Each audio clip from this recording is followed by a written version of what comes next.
Why do so many cultures have a flood myth? The myth of the Great Flood is one of humanity's oldest and most universal stories. From the Epic of Gilgamesh in Mesopotamia, to the legends of the Mayans and Hopi in the Americas, to the biblical story of Noah, many civilizations have passed down stories about a great flood that swept across the earth and changed the destiny of humanity. But why do so many cultures share this same story? Is it simply a coincidence, or is there more to these stories?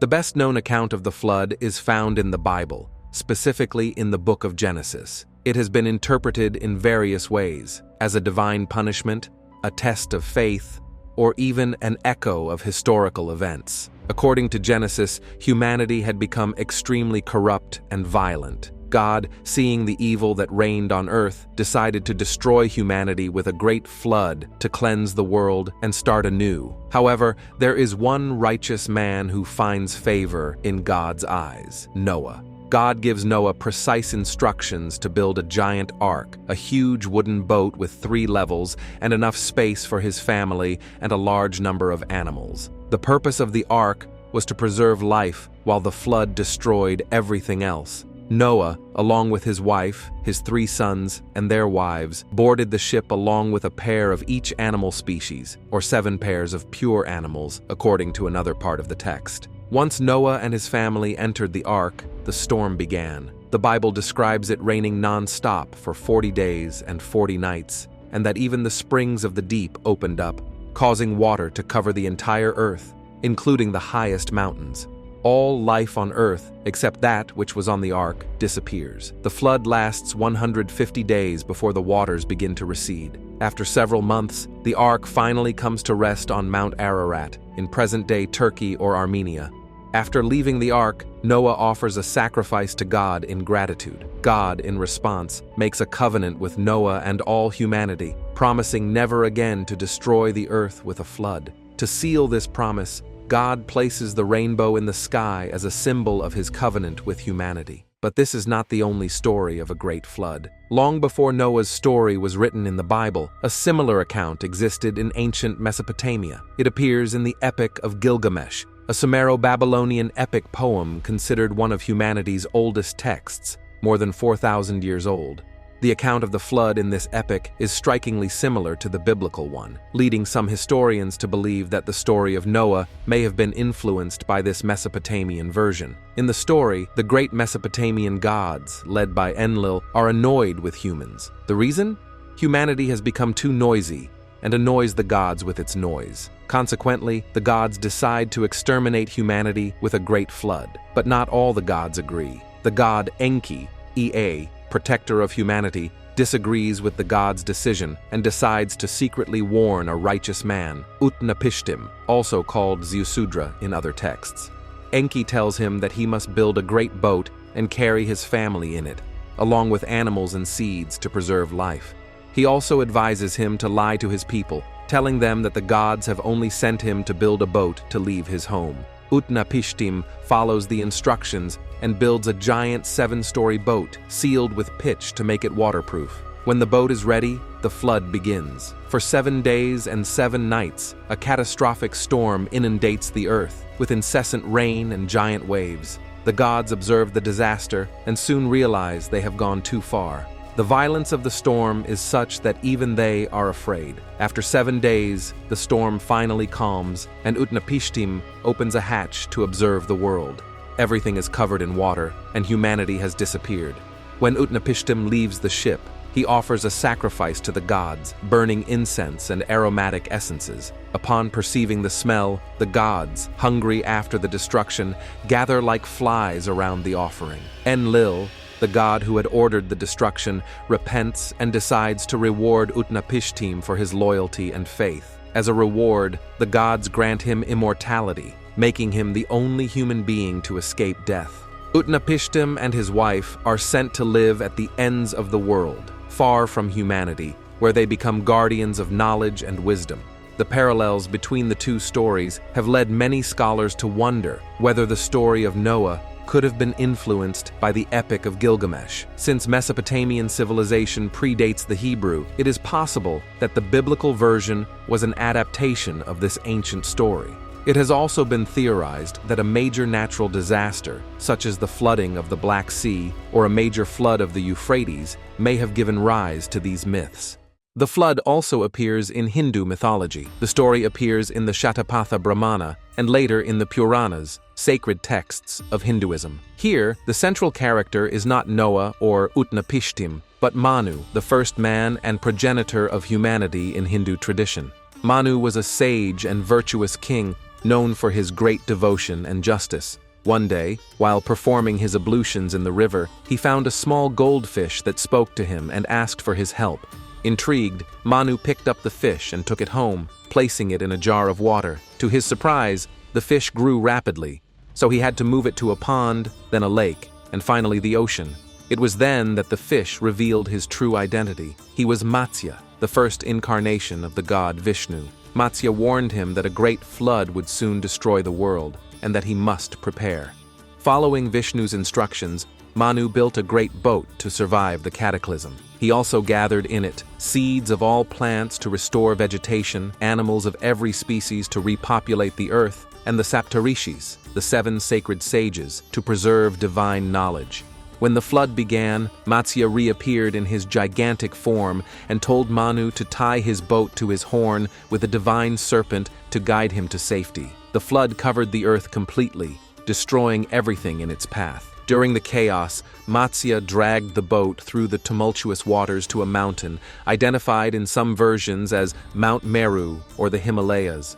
When the waters finally receded, Manu descended from the boat and offered sacrifices to Vishnu in gratitude.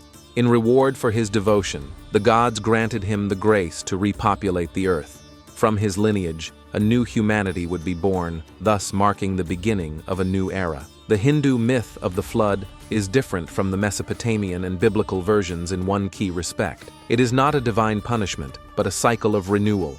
It seems that regardless of culture, humanity has retained the idea of a great aquatic catastrophe as part of its collective memory. Greek mythology also has its own version of the Great Flood, starring Deucalion and Pyrrha, the Greek equivalents of Noah and his wife. This appears in the works of Hesiod, Ovid, and Apollodorus, and follows the same pattern as other flood stories. But in this version, humanity is not restored through traditional reproduction, but in a rather strange way. Stones become people. Over time, humanity had become evil, arrogant, and disobedient to the gods. The final straw was King Lycaon, who tried to trick Zeus by serving him human flesh to prove his omniscience. Enraged by this atrocity, Zeus decides to exterminate humanity with a great flood, ensuring that no one survives.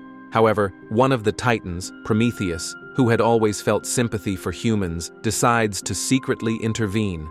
Prometheus warns his son, Deucalion, king of Thessaly, about the impending disaster and orders him to build an ark to save themselves. Deucalion follows his father's advice and builds a large wooden ship, which he boards with his wife Pyrrha, daughter of Epimetheus and Pandora. Shortly after, the storm begins.